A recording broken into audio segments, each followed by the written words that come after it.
এবং প্রথম সিনেমার হিরোইন পূজা চেরিও হ্যাঁ হ্যাঁ হ্যাঁ, কারণ আমাদের প্রথম সিনেমা পোড়ামন দুইতে হি ওয়াজ দি অ্যাসোসিয়েট ডিরেক্টর, দহনে হি ওয়াজ দি অ্যাসোসিয়েট ডিরেক্টর। তো রাহিমও, ইনফ্যাক্ট সাইফুল শাহিন আমাদের সিনেমাটোগ্রাফার, যে আমাদের সাথে পোড়ামন দুই থেকেই আছেন। এই টিমের বন্ডিংটা না আমি বলবো খুবই স্পেশাল, খুবই স্পেশাল। সিনেমাতে টিম বন্ডিংটা আসলে খুব ইম্পর্টেন্ট আমার মনে হয়। আমরা আসলে তো নানা কিছুই আমাদের মনে হয় যে যখন একটা কিছু রান করে তখন যদি সেটা কন্টিনিউ করে ভালো, যেমন টিম। জি রাইট।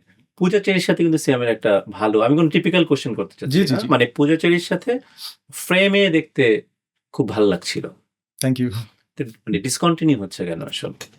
আমার আর পূজার জুটিটা যে মানুষ পছন্দ করছে সেটা আমরা মোটামুটি প্রথম সিনেমার পরে একটা আন্দাজ পেয়েছিলাম, এবং সাকসেসও ছিল, এমন না যে খালি দেখতে ভালো লেগেছে, রাইট সাকসেসফুল। রাইট। এবং স্পেশাল এই কারণে আমার মনে হয়েছিল যে ইন্ডিভিজুয়ালি পূজাও তার একটা অডিয়েন্স গ্রো করতে পেরেছিল, ইন্ডিভিজুয়ালি কিছু মানুষ আমাকেও পছন্দ করছিল, বাট যখনই আমরা দুজন একসাথে আসছি তখন এই নাম্বারটা, এই ভালো লাগাটা আরও বেড়ে গেছে। কারণ পার্টিকুলারলি আমি বলবো কমার্শিয়াল সিনেমাতে যেটা আমি খেয়াল করেছি যে there is something called magic, যেটার উপরে আমাদের কারো হাত থাকে না। এটা কাজ করতে করতেও মাঝে মাঝে আসে, যে ম্যাজিকটা আমরা সালমান শাহ এবং শাবনূর ম্যাডামের ভিতরে এটা বয়সের প্রজন্মের ব্যাপারও থাকে কেমন আসলে, কেমন অদ্ভুত না, তার সেম প্রজন্মের আরেকজনের সাথেও কিন্তু সে অভিনয় করতে পারে, কিন্তু ওই ম্যাজিকটা না থাকতে পারে। So that is important. আর ওই ম্যাজিক আপনি ফোর্সফুলি ঘটাতেও পারবেন না।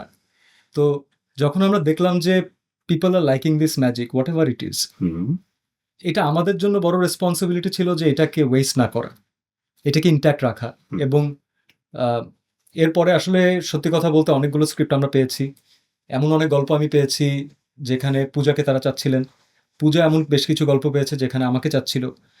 তো যখন আমরা গল্পটা পড়লাম, দুই সাইড থেকে গল্পগুলো পড়ি, তখন সামহাও আমার কাছে লাগে যে জুটি হিসাবে পাবলিক এটা ডিজার্ভ করে না দেখা, মানে তারা আর একটু বেটার কিছু হয়তো ডিজার্ভ করেন।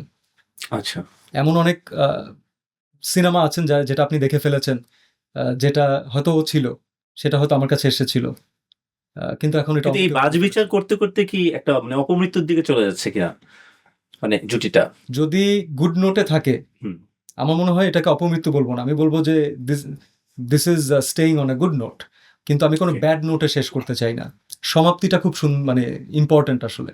এখানে কি আর কোনো মানে এই কথাটাই সরল ভাবে বলা, নাকি একটা বাজারে তখন একটা চালু ছিল যে সে যখন শাকিব খানের সাথে গোলই করলো, জি, তখন একই সময় তো আমাদের সাথে শান করেছে, রাইট রাইট। তো এটা কি কোনো কোনো রকমের কোনো সমস্যা তৈরি করেছে কিনা? না, সমস্যা তৈরি করেনি। আমরা প্রমোশনের সময় তার একটু আনডিভাইডেড অ্যাটেনশন আমরা পাইনি, খুবই স্বাভাবিক বিষয় এটা। আচ্ছা, যেহেতু তাকে দুই দিকেই সময় দিতে হবে।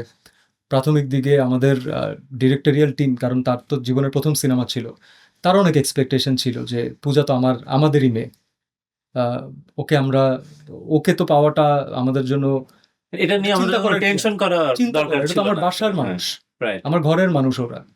তো সে হয়তো তার জায়গা থেকে ওই 100% সময়টা পায়নি, এবং as an artist I think I will justify Puja here, কারণ ওকে তো দুই দিকেই টিম মেম্বার হিসেবে কি সিয়াম দুঃখ পেয়েছিল? মানে অনেক সময় কিন্তু অনেক দুঃখ থেকে বা অনেক ইগো থেকেও কিন্তু অনেক কিছু ভেঙে যায়। আমাদের কিন্তু উদাহরণ আছে, যেমন সালমান মৌসুমীর জুটিটা ভেঙেছে কিন্তু আউট অফ ইগো, এটা আমরা সবাই জানি। আমার মধ্যে আমাকে ইগোতে হার্ট করা ইটস প্রিটি টাফ। কারণ আপনি আমাকে অনেকদিন ধরে দেখছেন, আমার মনে হয় যে আমি আসলে ননসেন্স কথা কম বলি, এবং আমি মানুষ হিসেবে যথেষ্ট রেশনাল যতটুকু আমি জানি।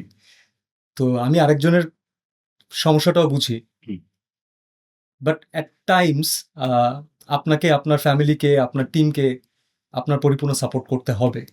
আমাদের টিম তার কাছ থেকে অনেক বেশি এক্সপেকটেশন নিয়ে বসেছিল, আমার মনে হয় দ্যাট ওয়াজ রং। এবং ওর টাইম, মানুষ তো একটা, সো ওকে ওর প্রপার ডিস্ট্রিবিউশনটা সময় লেগেছে। ইন্টারেস্টিং হচ্ছে এই ভিতরকার যে ভুল বোঝাবুঝি, সেটাও বেশ কিছুদিন আগে আমার অফিসেই সেটা সমাপ্তি হয়েছে, আলহামদুলিল্লাহ। এবং আমি চাইনি যে এই সুন্দর সম্পর্কটা, particularly aunty was also a part of our team, মানে আমাদের প্যারেন্টাল যে জায়গাটা উনি ছিলেন, ওনার হঠাৎ করে চলে যাওয়াটা না আমাদেরকে অনেক কষ্ট দিয়েছে, কারণ we have lots of memories. শুটিংয়ে একজন মা আছেন সাথে, তো এটা ওর মা একটা বিশাল নাকি support actually, আমার মা না হ্যাঁ। রাহিমের মা, হুম, হুম, একজন মায়ের দোয়া থাকাটা অনেক বেশি ইম্পর্টেন্ট। ফাইনালি সেটা ঘটেছে, ভুল বোঝাবুঝির সকল অবসান হয়েছে। Hmm. Now let's plan for the next big thing, আমি এটাই বলবো।